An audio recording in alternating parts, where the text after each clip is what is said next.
Hi guys. Welcome to my channel and just gonna spend a little bit of time um, just having a moment to connect with you guys. I felt inspired. I'm listening to this podcast about yoga and yoga instructors and marketing and just getting our messages out there and realizing that I haven't really posted anything on YouTube or anywhere that helps you guys connect to me a little bit more, especially now that we're not seeing each other in person, and just kind of giving you a sense of where I am and what kind of I'm seeing for the future, and to have a little bit of a discussion about yoga and the different varieties of yoga, because that's come up for me a lot lately, teaching online as well as just having more time to explore my own practice, which I was running low on when I was going 7 days a week, teaching pretty much nonstop, whether at a gym or at a with a client, or whether at a studio.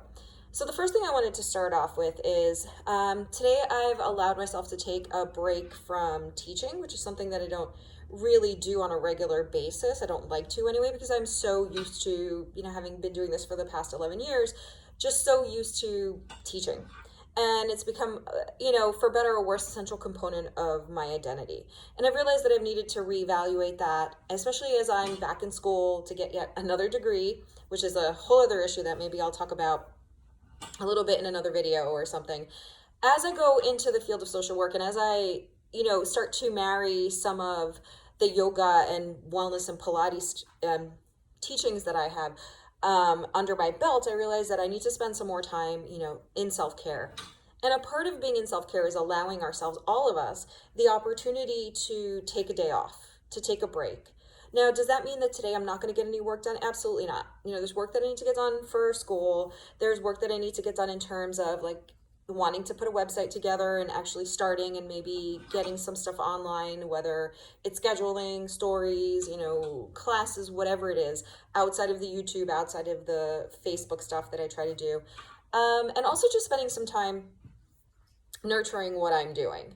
So I was just listening to a podcast for people who want to be yoga instructors, or yoga instructors who are looking to grow kind of an online presence and to be more pursuing the life that they're looking to pursue. And these women were talking, and it's rather inspirational in the sense that we all have our different stories and our different backgrounds, and we all come to yoga for different reasons, right? So for a lot of people, from what I've seen, yoga is just another component of fitness, and that's great. I don't care why you're in my class, in terms of what brought you to my class, but I'm grateful that you're in my class, right? I'm grateful that you're on your mat, and I'm grateful that you're exploring all of the healing possibilities that yoga in particular brings to you, and that brings to society as a whole. And I think that perhaps if we incorporated more yoga into our life, into the way we manage our planet and the environment, and the way that we're handling things like COVID-19 and politics and Black Lives Matter, that perhaps that we would move forward with a little more compassion and empathy and understanding toward one another, which is something that we need to work toward. Of course, it all starts at home, right? Empathy and compassion toward ourselves. So if you're feeling tired, if you're feeling depleted, if you feel like you're over giving, sometimes you need to step back. And that's where I am right now. It's, today I need to step back. I need to just be home. I need to just be with the cats. I need to just be with my boyfriend, who happens to be at work, but you get the drift of it. I need to be present at my desk. I need to be present, yes, in later on working out and taking care of my body, but right now I need to nurture myself. And that got me started, to think about the different practices of yoga, the different styles of yoga. So yoga in general is about union, right? Bringing together our body, mind, and our spirit with our, bringing together the movement and our breath, bringing ourselves together as a community, bringing ourselves into connection with the natural world around us that we are a part of, right? It's connection, it's unity. And all of the different styles are all under the umbrella of yoga, and they're all one practice. So the style that I've kind of fell into teaching the most is vinyasa, a flow, right? Where we have a lot of sun salutation based movement and a lot of consistent movement that is almost exhausting at times. Is there anything wrong with that? No. I feel great after a good, hearty, steady flow. But I also sometimes feel bad after a good, hearty and steady flow. That's because I have L4 and L5 herniated from car accident and S1 torn. So a lot of times when I'm going from low lunge to high lunge in sun salutation base vinyasa, my back hurts. I don't feel happy. It's hard for me to go all the way up and come all the way down and touch the ground without straining my low back. But for years, I felt like this is what I need to be doing in order to keep people at my classes. Yes, my gentle yoga classes, when I was teaching them in person, were filled up. Yes, people came. It was a completely different crowd, and a lot of times, and people were there for completely different reasons, neither one better than the other. I started with Hatha Yoga. Wasn't a flow-based practitioner per se. I kind of fell into it because at the time I was dating somebody who used to go to flow yoga now and again, and I would go every once in a while when I happened to be in the area because we didn't live in the same state.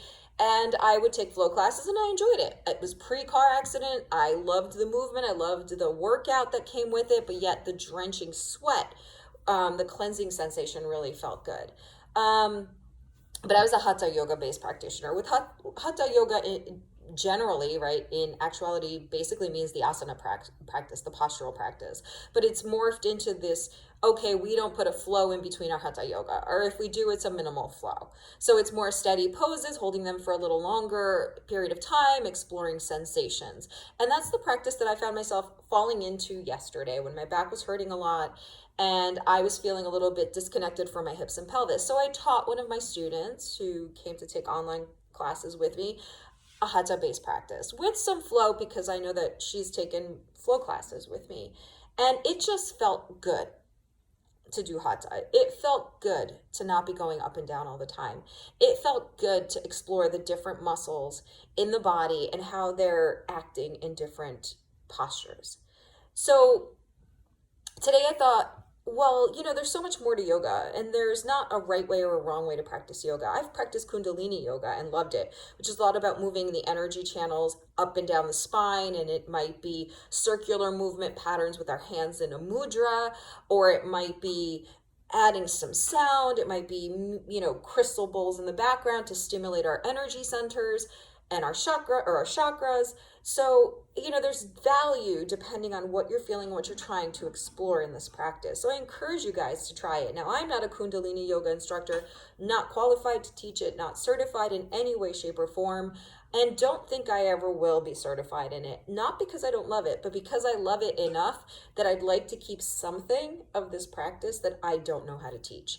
Because it's really easy for me, especially, to fall into expert mode. So those of you who know me know that I have a PhD, know that I have a couple masters under my belt, and I'm working on another one. Do I say that with pride? Do I say that with ego? With ego, no. With pride, to a certain extent. Yes, I'm proud of myself for all of the accomplishments in terms of academics because they were kind of what I was taught that I was supposed to do, and at the same time, these goals that I wanted to achieve. I wanted my PhD, got it.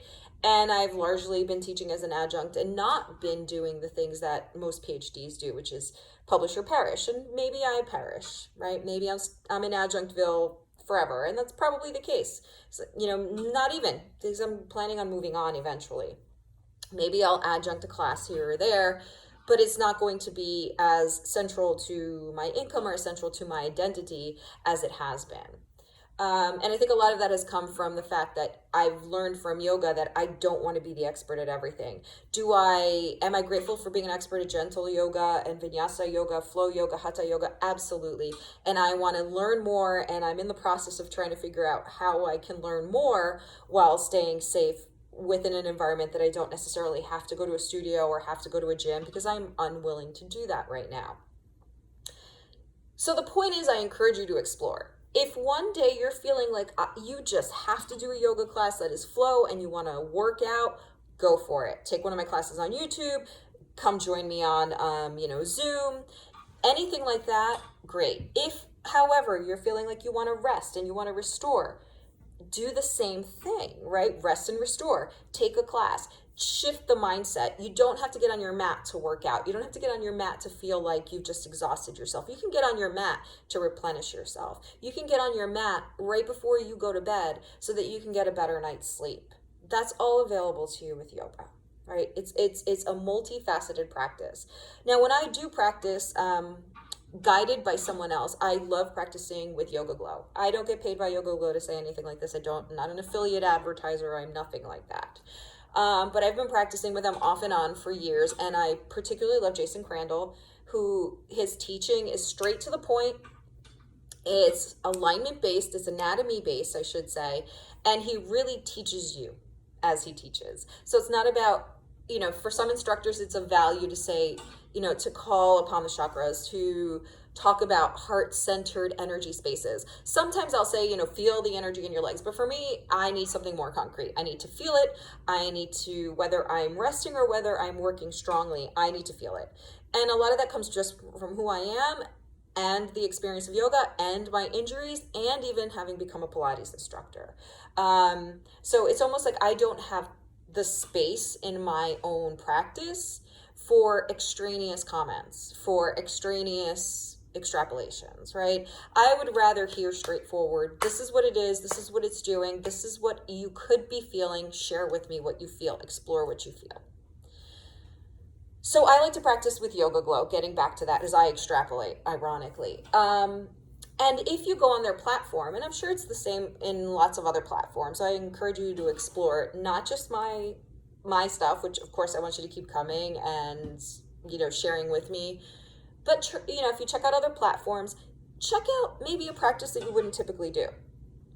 Maybe check out an instructor that you wouldn't typically take a class with. I've done that a couple of times, and sometimes I'm pleasantly surprised because I am a cynic and I am very kind of perfectionistic in some ways, for better or worse. And then I've taken some classes where I've thought, oh, how cool is that? I like this. I'm going to incorporate that. Or why didn't I think of that? And those experiences can be found anywhere.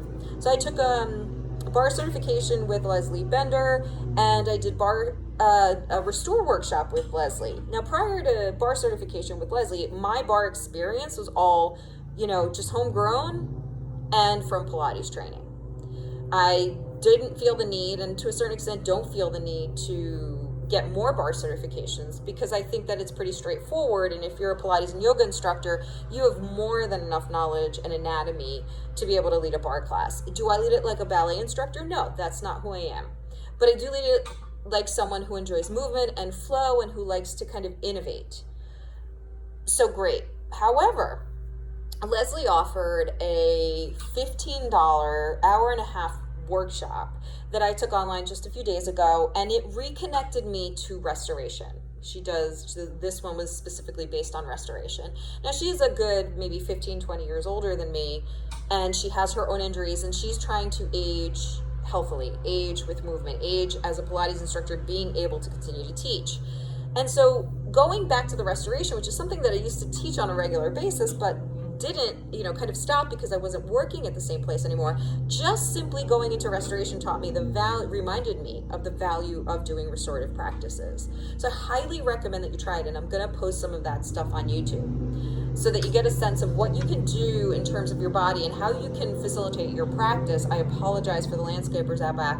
How you can facilitate your practice and how you can improve your movement patterns by restoring, right? So the point is, try different styles of yoga. Try them by yourself, try them with someone else, even if you do it on a Zoom, right? I am more than willing to attend another instructor's Zoom practice or teaching with you guys. I am more than willing to do that. If you know me, send me a text, send me an email, shoot me a phone call and say, look, I want to try the Zoom. Can you come with me, etc. Would love to. I highly recommend that you explore some of these other practices. And even when you're doing other modalities like Pilates or bar, or even when you're running, I'm not a runner. My body's not built for it. Can't do it. Certainly not with the back problems. But whatever it is that you do, try to explore something different, right? Try to maybe add hills on a walk. Try to maybe mindfully walk, paying attention to how you step. But change things up a little bit. And with yoga, you have the opportunity to do so. There's more than enough styles for you to give it a go. So the whole purpose is step back, right? Feel what you feel and practice, but practice in a way that's intelligent. Practice in a way that's empathetic towards your own body, towards your own emotional and psychological needs as well, and towards your financial needs. I, like many others, am on unemployment, just trying to make ends meet, teaching classes here and there, and I'm lucky that Club Pilates offers me the opportunity here in New Jersey and then out in Arizona that I've been grateful to have connected with a studio out there with amazing people. I can still do some teaching online. Is it the same financially for me? Absolutely not. But it has taught me a lot to be in this position about what matters in my life and who I have by my side, and just the grace and wonder and awe and dedication of the students who I've had at concrete locations and how they keep coming back. And I don't charge a fee, a fixed fee. You know, you can take my classes on YouTube, you don't have to pay me. You can come take my Zoom classes, you don't have to pay me. I understand that we're all in uncharted territory. Am I grateful when I get a payment? Absolutely. Grateful and happy and ecstatic because I continue to get paid to do what I love doing and because I can pay my bills. Yet it has also taught me what I have next to me. The people who I have in my life, the people who are taking care of me and nurturing me and who are providing me with so many opportunities and allowing me to grow in ways that I couldn't have grown otherwise. And in some regards, I'm grateful for COVID-19 because it's helped put a pause on life. And although unfortunately we've lost hundreds of thousands of people for whatever reason, and we need to acknowledge that, and we need to do our best by wearing masks and staying home and being mindful and conscious of other people and the potential consequences of us not doing what we need to do to take care of our global community. I still want us to explore what it means to have this pause, to have this break, to have this opportunity to share in different ways. And to understand that life is different. And for many of us, maybe we've discovered that we're just not going to do things that we used to do the way we used to do them. And I urge you to be okay with that. Be with the nerves, be with the fear, but also be with the opportunity and share with others. Exposure for me wasn't something that I necessarily wanted to do in the past. And even though I teach and I am pretty comfortable getting in front of a group of people, being online seemed really scary and threatening and challenging. And I know I don't have everything down perfectly. I don't have my lighting down perfectly. I'm not in my 20s anymore. I don't have a perfect body. But I'm doing my best to be who I am and try to be the best that I can be.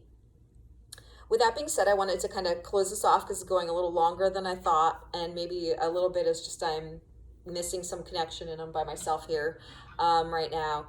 But before I get started with the rest of my day, it's already 12 o'clock, I wanted to share that with you. I felt inspired and I felt like sharing and connecting.